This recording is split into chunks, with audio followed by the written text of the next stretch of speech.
Service public relation ISPR, समझ में आ गया? ISPR समझो, समझो, थोड़ा नहीं पता अभी यहाँ पे। पहला इनका कहना है कि हम उस पर नजर बनाए हुए थे। देखिए इन निकम्मों को, इसके देश में 124 किलोमीटर कोई मिसाइल घुस गई, इसको ये लोग अपने रडार में बस नजर बनाए हुए थे। ये खुद कह रहा है कि हमने बस उसको ट्रैक किया, उसको 124 किलोमीटर, क्योंकि उस मिसाइल की रफ्तार इतनी ज्यादा थी, 3 मैक की थी, कि हम उसे मार के नहीं गिराए। जबकि जब भी कोई एयरफोर्स में कोई दूसरी देश का जहाज या कुछ भी हॉस्टाइल सिचुएशन में कोई चीज एंट्री करता है, तो स्टैंडर्ड ऑफ प्रोसीजर SOP जो कहता है कि सबसे पहले उसको मार के गिराओ। तो इन लोगों ने मारा नहीं वहां पर। 124 किलोमीटर जब ये घुसा है तो कई बड़े शहरों के ऊपर से क्रॉस करके गुजरा है, कई हाई वैल्यू टारगेट को क्रॉस करके गुजरा है। क्या पता वहीं गिर जाता। तो इससे यह साबित हो जाता है कि इनके पास ब्रह्मोस को मार के गिराने की क्षमता है ही नहीं, वरना इतने हाई वैल्यू टारगेट के ऊपर से गया है, वहीं गिर जाता तब क्या हो जाता। ब्रह्मोस न्यूक्लियर कैपेबल मिसाइल है, यानी इनके देश के ऊपर से इतनी बड़ी मिसाइल चली गई। ये लोग केवल और केवल बेशरम लोग कह रहे हैं कि हम उसे ट्रैक कर रहे थे। करते रहो ट्रैक, यहां से इतना डिग्री कर्व मार के तुम्हारे यहाँ आके गिर गया।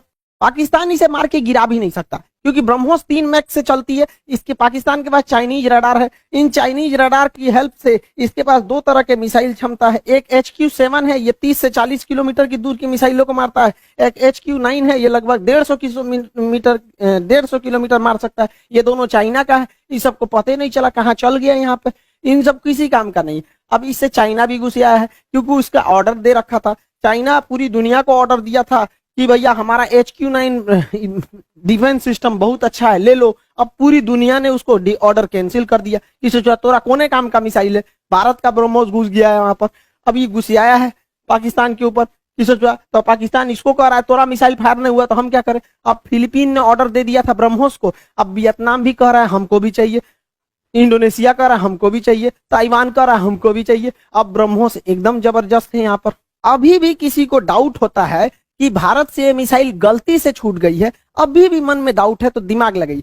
हम आपको मिसाइल छूटने के 10 दिन पहले अपना एक वीडियो का छोटा सा क्लिप बना दिखाते हैं, जो यूक्रेन मुद्दे पर बताए थे। उसको जरा ध्यान से देखिए और दिमाग लगाइए, आपको खुद पता चल जाएगा कि भारत ने मिसाइल जानबूझ के मारा था। इस दुविधा में हम लोग हैं कि अमेरिका का साथ दें कि रूस का साथ दें। इसके लिए सबसे अच्छा रास्ता क्या होता है समझिए। मान के चलिए हमारे 2 बहुत करीबी आदमी हैं, उन दोनों का बियाह पड़ गया। तू कह रहा है कि हमरे बियाह में आना, तू कह रहा है हमरे बियाह में जाएगा, तो भैया हम एक में जाएंगे तो दूसरा से संबंध खराब हो जाएगा। एक काम करते हैं, कोई दिन हम अपने बियाह कर लेते हैं, बातें खत्म हो जाएगा। भैया हम अपने बियाह में बिजी थे। इसी वजह से सबसे अच्छा तरीका है, ना हम रूस के फेवर में जाएंगे और ना ही हम अमेरिका के फेवर में जाएंगे। सबसे अच्छा तरीका है, मोदी जी को अपनी सेना को बोलिए कि गलवान घाटी में 2 किलोमीटर आगे घुस जाए। गलवान घाटी में जैसे 2 किलोमीटर आगे घुसेगी, लड़ाई तो करना नहीं है, उलझा के रखना है। 2 किलोमीटर जहां आगे घुसेगी उधर से चाइना वाले घुस जाएंगे, फिर वैसे ही स्टैंड ऑफ हो जाएगा। 2-3 महीना चलेगा, अमेरिका कहेगा हे बोलना रे रूस को, कहे हम कुछ जी करें, हम तो खुदे लड़ रहे हैं चाइना से यहाँ पे, तो हम दोनों शांत के साथ रहेगा। आपको क्या लगता है, भारत को इधर उलझा देना चाहिए कि नहीं देना चाहिए? वरना आप मना करेंगे तो कोई ना कोई देश इस तरह से आपको कहेगा कि भैया हमारा साथ दो। उससे अच्छा हम खुद उलझे हुए हैं, बातें खत्म। अब समझ में आ गया? हम लोगों को इस इंटरनेशनल कचड़ा में नहीं पड़ना था कि रूस का साथ दे, कि यूक्रेन का दे, कि नाटो का, कि अमेरिका का। इसलिए हम खुद बोले थे कि भारत को कहीं ना कहीं हमला कर देना चाहिए, ताकि हम लोग खुद ही इंटरनेशनल प्रेशर से बच जाएं। आज पूरी दुनिया नहीं कर रही है कि आप हमें जेलेंस्की का साथ दीजिए, नाटो का साथ दीजिए, कुछ नहीं कर रहा है। अब हम लोग यूक्रेन मारने से हट गए हैं, क्योंकि पाकिस्तान इसे इंटरनेशनलाइजेशन कर रहा है और हम लोग बच गए यहाँ पे। मोदी जी कभी कभी मेरी बात मान लेते हैं, कभी कभी, लेकिन बहुत कभी कभी बहुत बवाल के बाद मानते हैं। अभी देखिए पिछली बार रेलवे में पूरा बवाल हुआ, तब जाके उन्होंने अपना नोटिफिकेशन जारी किया, उसमें भी 2-4% इधर उधर करिए दिए हैं वहां पर भी रेलवे वाले में। और एयरफोर्स की वैकेंसी अभी रिजल्ट अभी तक रोक के रखे हैं। भैया ये एयरफोर्स वाले हैं, इन लोग को पढ़ा हम लोग बैठे हुए हैं, भेजिए, उड़ाए सब जहाज, मारे सब यहाँ पर। कितना लोग को हम लोग रोक के रखे यहाँ पर, तो कम से कम एयरफोर्स की तो रिजल्ट क्लियर करना चाहिए। मान जाते हैं मोदी जी बतिया, जैसे हमला करने वाला कैसे बोले 10 दिन में मान गए यहाँ पर, तो कभी कभी मानते हैं, कभी कभी नहीं मानते। अब पाकिस्तान धमकी दे रहा है कि हम इस मिसाइल का रिवर्स इंजीनियरिंग कर देंगे। दूरबल कहीं का रिवर्स इंजीनियरिंग करेगा, जब भारत ने इतना स्ट्रेटजी बना के मारा था। तो देखिए रिवर्स इंजीनियरिंग में जहाज का मेन चीज क्या होता है, उसका इंजन, पूरा इंजन तबाह हो गया।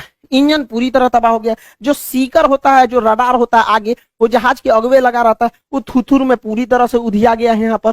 इसका जो सॉफ्टवेयर है, बिना सॉफ्टवेयर का जहाज उड़बे नहीं करता है, बिना सॉफ्टवेयर का मिसाइल नहीं उड़ सकता है, मोबाइल काम ही नहीं करता बिना सॉफ्टवेयर के। इनके सॉफ्टवेयर कहाँ है? तो अभी भी मिसाइल को देखिए, मिसाइल अपने से डिस्ट्रॉय नहीं हुई है, जानबूझ के इसे छोड़ा गया।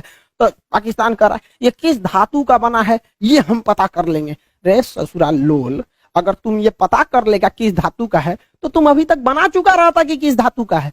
धातु पता करके बता, इंटरनेट पे मिलता है, हमरा से पूछ लियो, आके हमसे पूछ लियो। केमिस्ट्री में जब मेटलर्जी चैप्टर पढ़ाएंगे ना, धातु कर्म चैप्टर पढ़ाएंगे, धातु शोधन, सांद्रण, निस्तापन, भंजन, वहीं बता देंगे मेटलर्जी में तुमको। ब्रह्मोस का खोजेंगे लोल कहीं का, कौन सी बचल है ब्रह्मोस में? कुछ नहीं मिलने वाला है। लेकिन हाँ, ये बवाल कहेगा हमने ब्रह्मोस का कॉपी बना लिया, अमेरिका के टॉमहॉक का हमने कॉपी किया था, हमने कॉपी बना लिया। ऐसा कुछ कॉपी नहीं बना पाएंगे, क्योंकि बहुत ही टफ इंजीनियरिंग होती है इसके अंदर। आपका आगे का जो रैमजेट इंजन है ये बर्बाद हो चुका है, फ्यूल सिस्टम बर्बाद हो चुका है, प्रोपल्सन सिस्टम बर्बाद हो चुका है, नेविगेशन सिस्टम बर्बाद हो चुका है। खाली खोपड़िया मिलेगा तो ये बना लेंगे मिसाइल। यहाँ पर गुलेल बनाना है, देख के बना लेंगे लोल कहीं के, यहाँ पर मिसाइल बना लेंगे। और तुम बना, भारत के पास पहले मिसाइल बनाने के बाद परीक्षण केंद्र जो था वो पोखरण में था, यहाँ परीक्षण करते थे, चांदीपुर में परीक्षण करते थे, व्हीलर द्वीप जिसका नाम कलाम द्वीप है उड़ीसा का, इसे करते थे। फिर नया जो था कर्नाटक के चित्रदुर्ग में परीक्षण करते थे। 4 जगह हम लोग का परीक्षण केंद्र था। अभी नया नया 5वां परीक्षण केंद्र खुल गया है पाकिस्तान। अब हम लोग हमेशा कभी कभी इधर परीक्षण करते रहेंगे ब्रह्मोस वगैरह का। और पाकिस्तान का नया सरदर जो है ब्रह्मोस जो है, वो नेवी से तो मार ही सकता है, एयरफोर्स से मार ही सकता है, जमीन वाला तो अभी ये मार के गया है। इसका नया खतरनाक वर्जन ब्रह्मोस 2 आ रहा है, जो 800 किलोमीटर मारेगा। यानी पाकिस्तान में बैठे बैठे पाकिस्तान हेल के, अफगानिस्तान है के, कजाकिस्तान चल जाएगा वहां पर। ब्रह्मोस 2 आ रहा है, इसका बाप है ये ब्रह्मोस का। अभी इसी से नहीं लड़ पाए तो दादा आ रहा है। दूसरा ब्रह्मोस NG आ रहा है, बहुत हल्का रहेगा और बहुत दूर तक मारेगा। तो तुम ससुरे, एक तो तुम्हारे बाप के बस की बात है नहीं रिवर्स इंजीनियरिंग, क्योंकि बचा ही कहाँ है। अगर उस तरह से देखिएगा तो हम तो वियतनाम को, फिलीपीन को बेचे हैं, वही बना ले रिवर्स इंजीनियरिंग। रिवर्स इंजीनियरिंग इतना आसान है तो हम लोग राफेल खरीद के लाए हैं, नहीं बन जाएगा। और तुम्हारा रिवर्स इंजीनियरिंग इतना तगड़ा है तो चाहे अमेरिका से तुम F-16 जहाज खरीदे हो, तुम उसको 20 साल से उड़ा रहे हो, अब बैल आज तक तुम अपने जहाज J-17 का एक तो इंजन नहीं बना पाए, कौन सी रिवर्स इंजीनियरिंग करते हो? मनोवैज्ञानिक दबाव बनाओगे कि हमारे पास ब्रह्मोस 2 आ गया, ब्रह्मोस का कॉपी आ गया है, तो जो एकरे बस का कुछ नहीं है। ये बस मेकअप करेगा, चौथे शादी की तैयारी करेगा। ये आंटी जी खैर चाचा है, कोई बात नहीं, हम क्या करेंगे, बैल कहीं का, तुम सुधर जाओ, ऐसा कुछ नहीं होने वाला है यहाँ पर।